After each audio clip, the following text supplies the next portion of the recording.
அனைவருக்கும் வணக்கம்.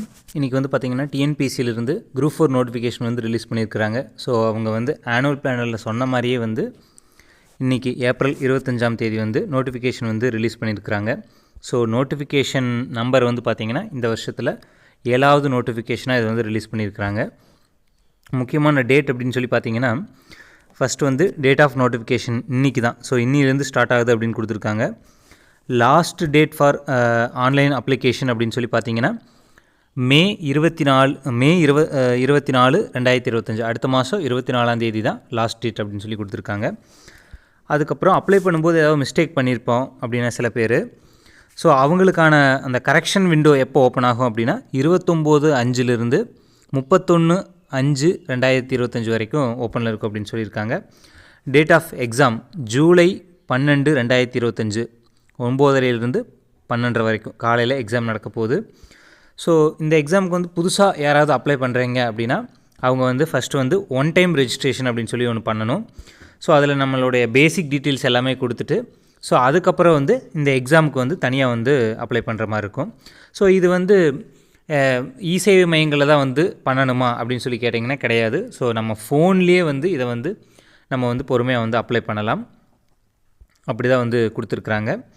ஸோ மொத்த வேக்கன்சிஸ் அப்படின்னு சொல்லி பார்த்தீங்கன்னா மொத்தம் 3935 வேக்கன்சிஸ் வந்து கொடுத்துருக்காங்க. ஸோ கடந்த நோட்டிஃபிகேஷனை கம்பேர் பண்ணும்போது இது வந்து ரொம்ப ரொம்ப குறைவு தான்.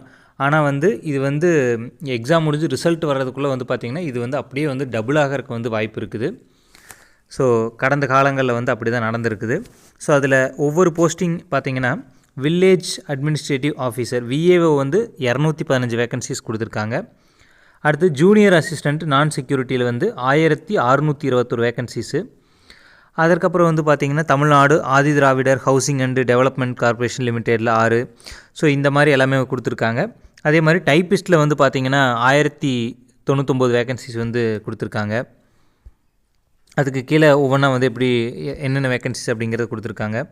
அடுத்து ஃபாரஸ்ட் கார்டில் வந்து பார்த்திங்கன்னா ஃபாரஸ்ட்டு சபார்டினேட் சர்வீஸில் ஒரு 62, ஃபாரஸ்ட் கார்டு வித் டிரைவிங் லைசன்ஸில் ஒரு 35 வேக்கன்சிஸும், ஃபாரஸ்ட் வாட்சரில் வந்து ஒரு 71 வேக்கன்சிஸும், ஃபாரஸ்ட் வாட்சர் ட்ரைபல் யூத் அப்படிங்கிறதுல வந்து ஒரு 24 வேக்கன்சிஸும், forest guard Tamil Nadu forest plantation corporation லிமிடெடில் ஒரு 15, ஃபாரஸ்ட் வாட்சரில் வந்து ஒரு 50 அப்படின்னு சொல்லி மொத்தம் 3935 வேக்கன்சிஸ் வந்து கொடுத்துருக்குறாங்க. ஸோ இது வந்து கன்ஃபார்மாக வந்து இன்க்ரீஸ் ஆகத்தான் போகுது. ஸோ இதில் வந்து இந்த ஹேஷ்டேக் கொடுத்துருக்காங்க இல்லையா, இதெல்லாம் என்னென்னா ஸ்போர்ட்ஸ் பர்சனோடைய வேக்கன்சிஸும் வந்து இதில் இன்க்ளூட் ஆகிருக்குது அப்படிங்கிறத இதில் கொடுத்துருக்குறாங்க. அடுத்து ஏஜ் லிமிட் அப்படின்னு சொல்லி பார்த்தீங்கன்னா வர்ற ஜூலை 1ஆம் தேதி அன்னைக்கு விஏஓக்கு மட்டும் 21 வயசு முடிஞ்சவங்களாக இருக்கணும், கம்ப்ளீட் ஆகிருக்கணும். மற்ற போஸ்டிங்ஸ்க்கு எல்லாமே வந்து 18 வயசு வந்து கம்ப்ளீட் ஆகிருந்தால் எழுதலாம். பேசிக் குவாலிஃபிகேஷன் அப்படின்னு சொல்லி பார்த்தீங்கன்னா 10th முடிச்சிருந்தாவே வந்து இதுக்கு அப்ளை பண்ணலாம். ஸோ ஓசி கேட்டகரியாக இருந்தீங்க அப்படின்னா அவங்களுக்கு மேக்ஸிமம் ஏஜ் அப்படிங்கிறது வந்து 32 கொடுத்துருக்காங்க. அடுத்தது பிடபிள்யூடி பர்சனாக இருந்தீங்கன்னா 42, எக்ஸ் சர்வீஸ் மேனாக இருந்தீங்கன்னா 50, டிஸ்ட்ரிபியூட் விடோவாக இருந்தீங்கன்னா 37 வயசு வந்து கொடுத்துருக்காங்க. இது வந்து ஜென்ரல் கேட்டகரிக்கு. ஸோ அதே வந்து BC MBC SC ST so இந்த மாதிரி கேட்டகரிக்கு வந்து எப்படி கொடுத்துருக்காங்கன்னா 42 வயசு கொடுத்துருக்காங்க மேக்ஸிமம் லிமிட்டு. பிடபிள்யூடிக்கு 52, எக்ஸ் சர்வீஸ் மேனுக்கு 55, விடோக்கு வந்து 42 வந்து கொடுத்துருக்குறாங்க. ஆஸ் பர் ஜூலை 1 2025 18 வயசு வந்து கம்ப்ளீட் ஆகிருக்கணும். விஏஓக்கு மட்டும் 21 வயசு கம்ப்ளீட் ஆகிருந்தால் போதும்.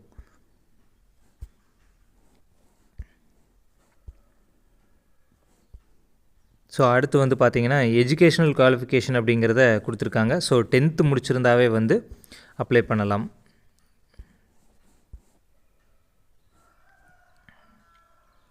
ஸோ அடுத்துல டைப்பிஸ்ட் அப்படின்னா அதுக்கு வந்து டைப்பிஸ்ட்டு சர்டிஃபிகேட் முடிச்சிருக்கணும், senior grade, Tamil, lawyer, so அந்த மாதிரி நிறைய கேட்டகரி இருக்குது. ஸோ இதெல்லாமே வந்து பண்ணியிருக்கணும்.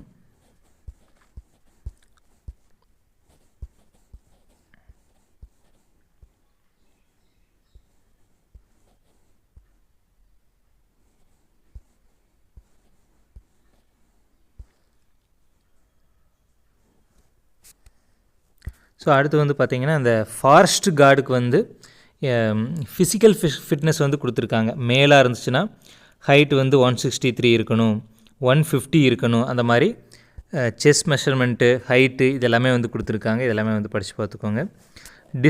டிஸ்டன்ஸ் விஷன் வந்து 6/6 இருக்கணும், right I left I, near vision 0.5 இருக்கணும். ஸோ இதெல்லாமே வந்து கொடுத்துருக்காங்க. அடுத்தது பிஎஸ்டிஎம்முக்கு வந்து இடஒதுக்கீடு இருக்குது. ஸோ இது எல்லாருக்குமே வந்து தெரியும். அடுத்து வந்து பார்த்திங்கன்னா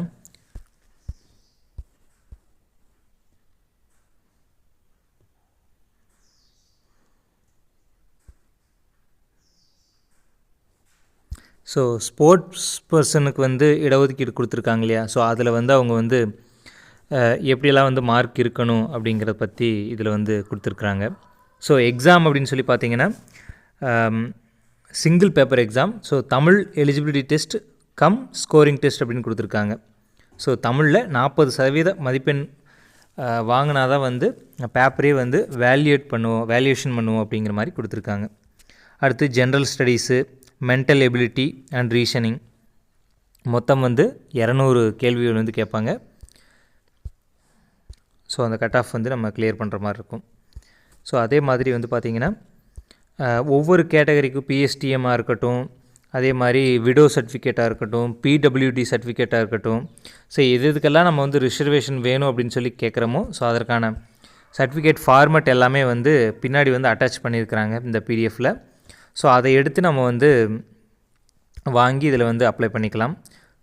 அதே மாதிரி எக்ஸாம் சென்டர்ஸ் வந்து பார்த்திங்கன்னா ஒவ்வொரு டிஸ்ட்ரிக்ட்லேயும் எத்தனை சென்டர் இருக்குது அப்படிங்கிறத டீட்டெயிலாக வந்து கொடுத்துருக்குறாங்க.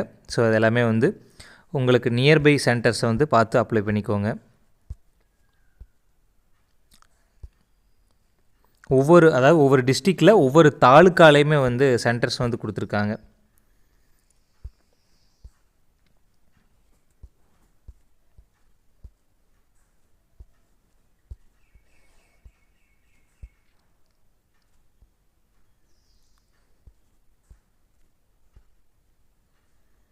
ஸோ இங்கே பார்த்தீங்கன்னா சர்டிஃபிகேட் ஆஃப் டிசபிலிட்டி. ஸோ இந்த மாதிரி சர்டிஃபிகேட் ஆஃப் டிசபிலிட்டியில் மல்டிபிள் டிசபிலிட்டிஸு, இந்த மாதிரி ஒவ்வொரு கேட்டகரிக்குமே வந்து என்ன ஃபார்மேட்டில் சர்டிஃபிகேட் இருக்கணும் அப்படிங்கிறத பின்னாடியே கொடுத்துருக்குறாங்க. ஸோ அதை வச்சு நம்ம வந்து யார் அந்த அத்தாரிட்டியோ ஸோ அவங்ககிட்ட வந்து நம்ம வந்து வாங்கி அப்ளை பண்ணுற மாதிரி இருக்கும். ஸோ இன்னும் வந்து பார்த்திங்கன்னா கிட்டத்தட்ட ஒரு 75 நாள் தான் இருக்குது. ஸோ எல்லாருமே வந்து படிக்க ஆரம்பிச்சிருங்க.